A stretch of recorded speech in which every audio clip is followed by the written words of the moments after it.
a few months ago we had a demo of a drone, actually 2 drone talks in SaKE, and those were one of the best rated talks in the history, obviously after the network automation from Wipro. But then I was asking around for hosting this one in Helsinki, and I was asking the Tampere team, and they said, well, we know this company that did work for us, they built a payment API, but they also have an amazing demo with a drone. I said, well, yeah, we just had a drone, and then they mentioned it's with Clojure and it's with Leap Motion, and I thought, well, we should have this guy. And this guy is you. So, take it away. Thank you. Yep, hello. My name is, can we change the slides?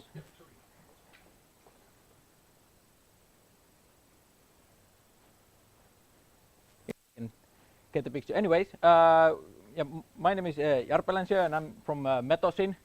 Metosin is a small software consulting company. We're based in Tampere and Helsinki. And yes, we were responsible for implementing the payment, Sanoma payment API a couple of years ago. Okay, and we have a slide. Excellent. So yeah, we a couple of years ago, actually after the Sanoma payment API implementation, we were quite interested in finding new technologies that would make us more productive, and we came across with this Clojure programming language. Well, we made a couple of programs and a couple of projects with it, and then we noticed that there was on Amazon there was a sale on these Parrot drones, and about the same time there also became available these Leap Motion devices. Now, when I saw this Parrot, immediately I thought about can I program it? And at the same time I saw this Leap Motion, and the same idea popped into my head that can I program that one also? So we ordered both, and they came quite close to each other, and then I was wondering that maybe, just maybe, I could use them both in the same application. So the idea was something like this, that you know, the wizards of old, they hold their hand in the air and without touching, and then magically there's something happening in the universe, and the drones are flying, there's explosion, there's lighting, and it sounds very cool. So the idea was to take these 3 things and put them together and see what happens. And by the way, thanks for having me here. Especially I was very delighted to hear that I will be the first technical speaker. That's always a good thing to be, because I'm very nervous giving presentations, and also because a couple of years ago I gave the similar presentation. It was a bit longer and more technical. I gave it in Berlin in the Euro Clojure seminar, and I was almost the last one to give the presentation. And while I was sitting in the audience and chewing my fingernails and wondering, will it fly and will it hurt someone this time again? And I was listening to the previous presentations, and they were like talking about like evolution of human language and how that affects our programming languages. There was a talk about the implementing your own Lisp interpreter, and there was a talk about using programming Clojure for artificial intelligence to create art. And I was thinking, I have a toy helicopter. I felt like I was a bit out of the league at the moment, but here is a good thing, that I'm the first one, so I can give this presentation that has no practical value at all. So I can give you actually something that you can use in your work and some practical stuff. We lost the slides. Okay, we're back. So quickly to recap what we have. This is the Parrot AR drone version 2.0.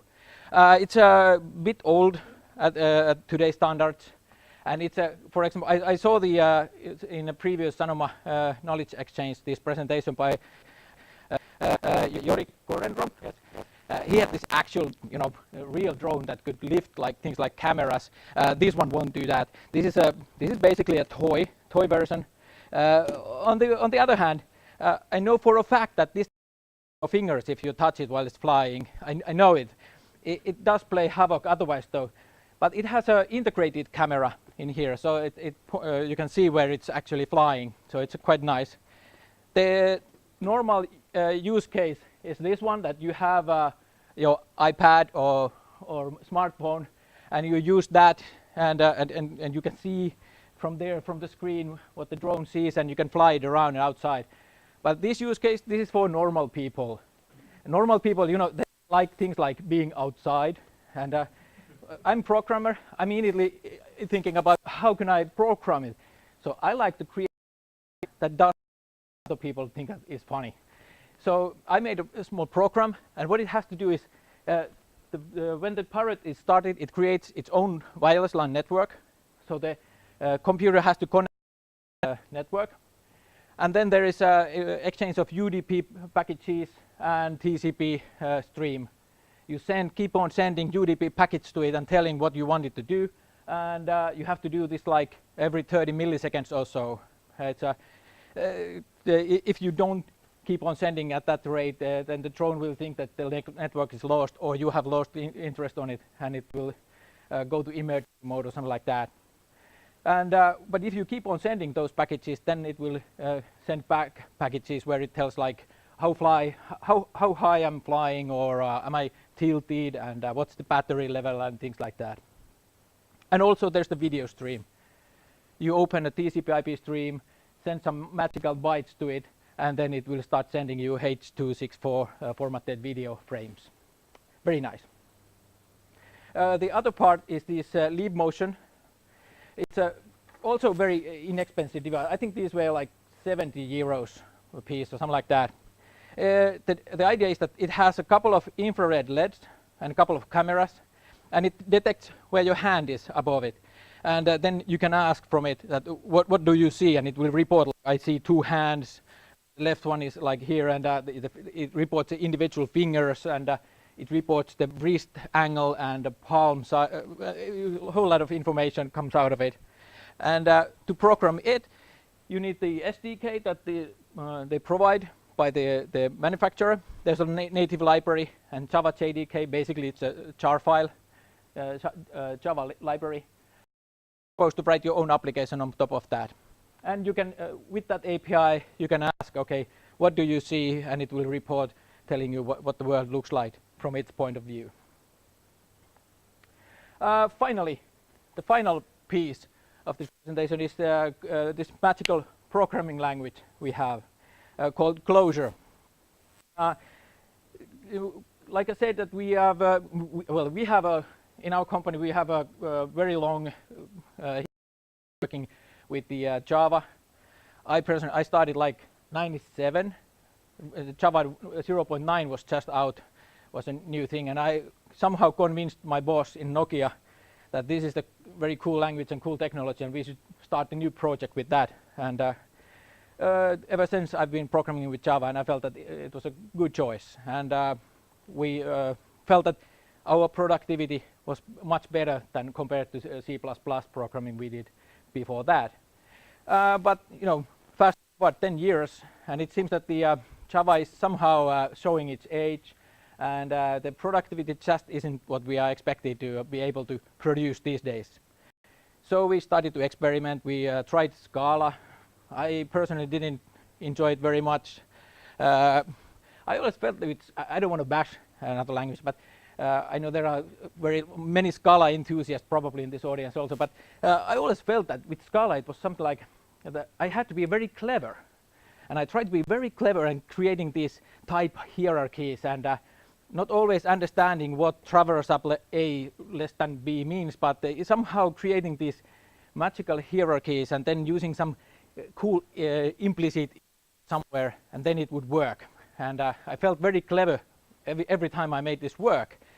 But then on retrospect, I look back and think of how much does this cleverness contribute to the actual requirements that I'm supposed to be implementing, and it was not always clear. And whereas when we have been using Clojure, it seems that it cuts all corners and says, do from the day one, start to implement what the customer needs. And that's what I really like. It's very, very simple language. It has its roots in Lisp. It is a Lisp language. Now I know when I say Lisp to programmers, I know what everybody is thinking about, of course, John McCarthy. If you were thinking about guarantees, you were wrong. the correct answer is think about John McCarthy. Here's John. It's 1953 Thursday afternoon, 5 p.m. He has just discovered at this very moment the magical language of Lisp. Now there are other languages from the same era. There's COBOL was invented 1 year earlier. Fortran was implemented 1 year later. Imagine if Metosin would say that, okay, we provide training for COBOL or Fortran. I think it would be very quiet in our training programs. But we do provide training for Clojure, and somehow this magical language from year 53, it's still somehow valid, and people are coming to our trainings, and it seems like there has to be something very special in this language. We've given trainings like to Yle and Raha-automaattiyhdistys. Basically, from my point of view, we've trained all our competitors also. We trained Futurise and Gofore and Solita and Affecto. Probably those guys don't view us as a competitors. I mean, we are like 7 guys in our company, but I think that we are competitors, at least one day. Anyway, the language is, I would really like to go into more details about what the language is like, what it can do, and what's so magical about that. But this is probably not, and we don't have time for that, but maybe in the evening we can talk about that. So, we put these things together, and what do we get? I made a small application using Clojure, and what the application does, first of all, of course, it opens a TCP/IP connection to the drone, asks a video stream. Then it starts sending the UDP packets to it, telling that what I wanted to do. And this is pretty much asynchronous information. That when the drone decides to send something, then I will have to be ready to take it and put it somewhere. Whereas the leap motion, the idea is that I can ask it, I pull it every now and then, that what do you see, what do you see, and keep on updating the data. Now then there's the idea here is that this synchronous information flow is then combined into what I call world. And then I have a small swing user interface where I have another thread that takes the snapshot of the world every 60 milliseconds and then tries to render what the snapshot looks like. It can hold on to the snapshot. The world can update, it doesn't matter. Clojure has this software transactional memory thingy, which is very, very cool. It's basically a transactions within your memory. It's very nice. One thing is that you very, very rarely can use any of this in our normal programming. Normally we do web applications and integration platforms and things like that. We don't get to use this. So it was very cool to use this one in here. Here, actually, you can see the picture here. This is from a screenshot from the application I took a couple of days ago. Here I am there, holding my hand magically, doing the magic stuff. This is the telemetry from this droid. The yellow line here is where the droid tells me that it's like banking on the left side, almost like 45 degrees. You don't have to be a technical person to know that this is a bad thing to have. So if the drone is like 45 degrees sideways, it means that it's going to crash. And actually what happened like 0.2 seconds later was that it crashed to the wall. It's one thing that I learned when I was making this, that it's like this, that you program and you learn and do the process, you destroy some furniture and some plants. The way I developed this application in the start is the same as I do all the Clojure programs. I start with I start the Java virtual machine, and I start the Clojure there, and I start a thing called REPL there. Now, if you're Java programmers, you don't know about REPL. If you're Scala programmers, you think you know about REPL, but you don't know about REPL. But REPL is this interactive console where you can start to write the application. And usually, I start the application if I'm making web application. I create a database pool, and I create a HTTP server, and I implement some REST endpoints and start to serve pages and things like that. And I make it interactively and see in the browser what happens and keep on improving it. Now, I made this same way. I started to read the documentation.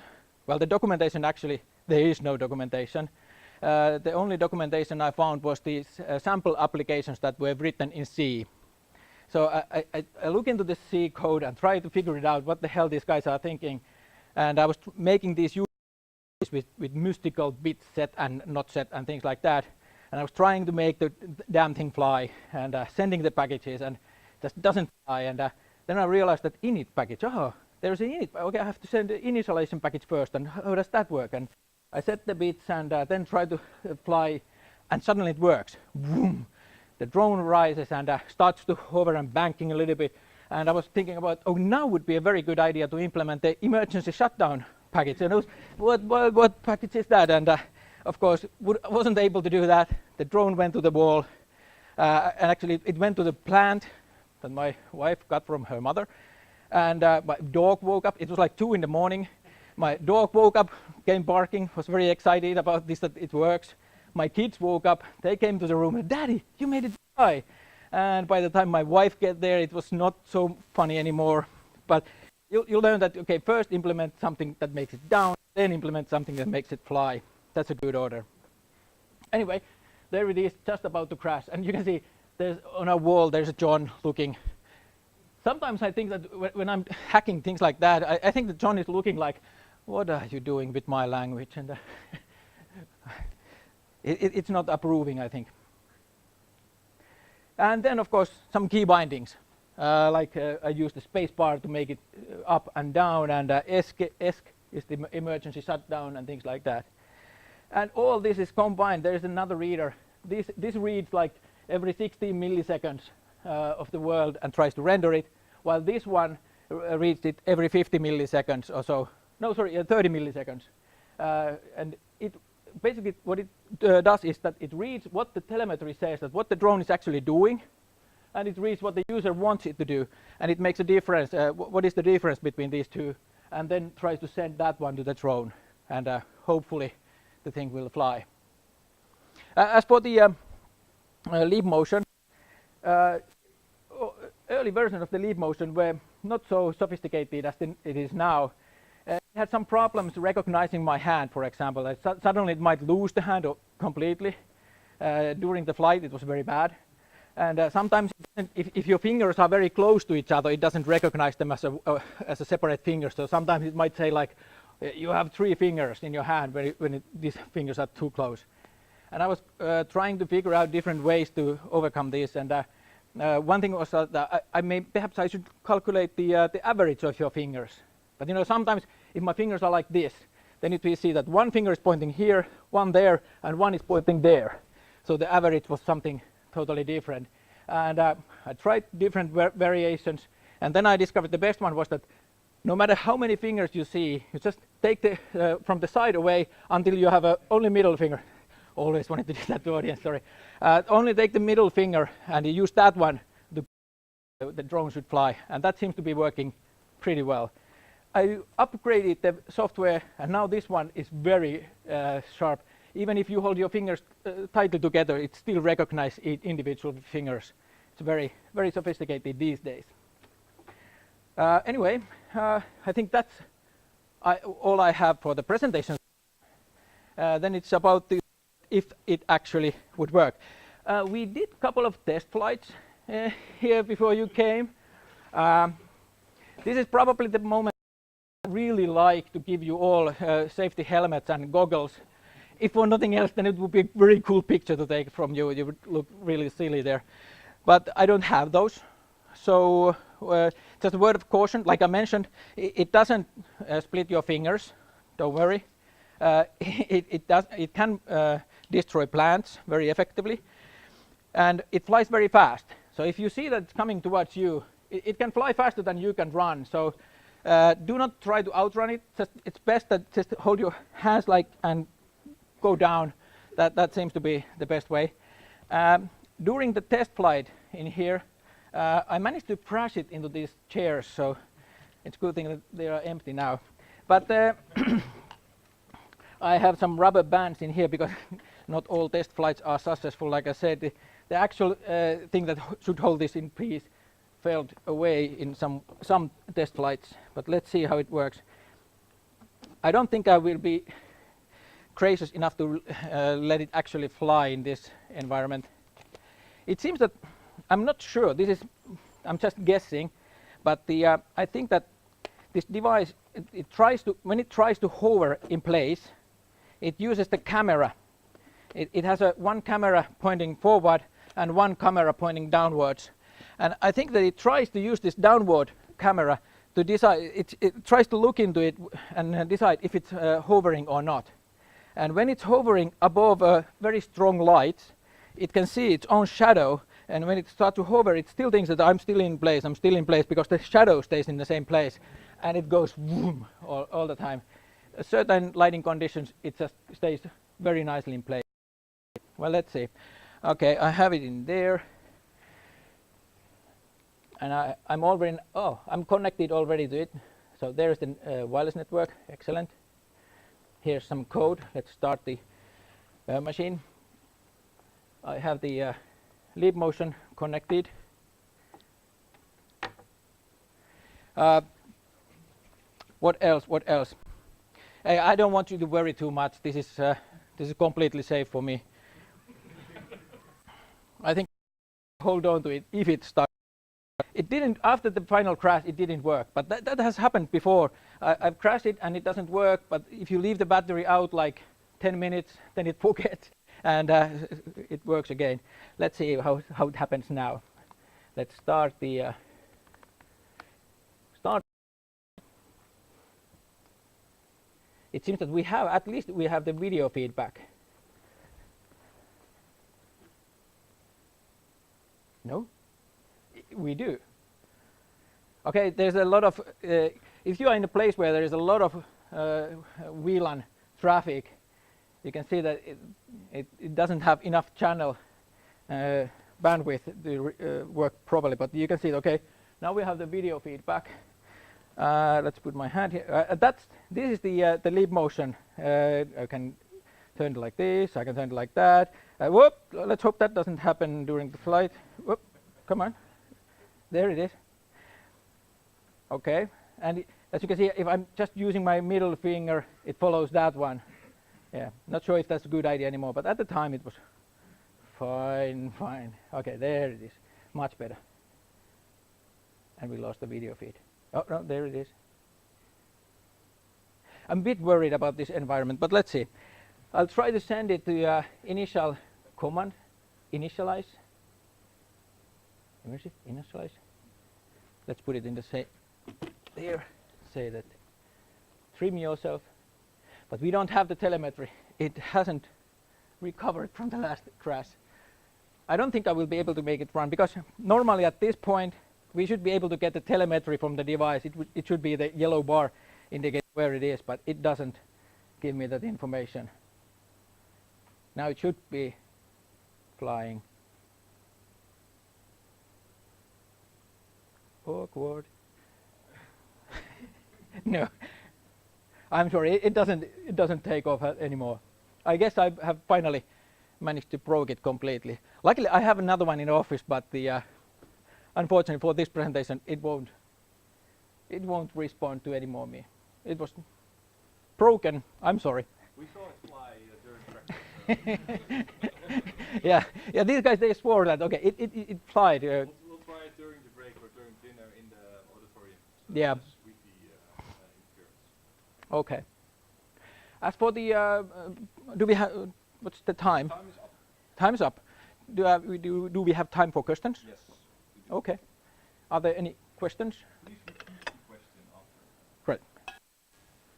Questions? Yep. Go ahead.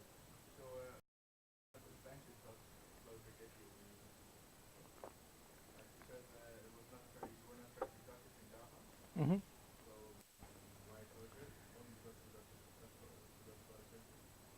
Yeah, the question was why did the Clojure and what benefits does it give over the Java? This is the question that we get often. That what are the main benefits? And I think there are two important things for us. One is the productivity. That's of course important, so that we can deliver stuff faster. And it seems that the stuff that we deliver has fewer bugs. There's a less code. The programming layer is usually the abstraction layer. It seems that it works better. The other one is that it's also very fun to write it. It seems like it's like if you have written a lot of C or Java and then you try Python and suddenly it feels like, yes, this is how programming should be, this simplicity. But I think it crashes if you try to make it larger applications. The abstractions are not correct. But with Clojure, we haven't hit that wall yet. So I think the productivity and sheer fun are the most important. Go ahead. What will the next version include? Will it be ARM? Well, the question was what the next version will include. There are some other gadgets that I would like to try, like this one that we had this that comes over here to wristband, Myo, I think it's called. Recognize your fingers from basically it just reads neural impulses from hand. That would be a cool. But in general, I think that it's a bad idea to let me drive this thing. I would like to out of the loop. What I would like to do is to create a program that would actually control it fully, so that I would, for example, give it a task that find this kind of image from this room or something like that, so that it would then fly. So something like bit like opinion, much cooler than having different gadgets and trying to control it. Yeah, like they have this like kinetic. That I showed this demonstration where the guy had this kinetic and he walked around the room and it the whole room because the kinetic recognized the things. That would be cool if we could plug that one in and send this one, for example, to fly into the building, and then it would find its way and make a mapping of the interior of the building. Something like that. That would be very cool. But before I can continue with this, I think that we will have to make a couple of more projects where we're actually getting some money in, and then maybe I will be able to do more drone programming. Okay, final question in the back.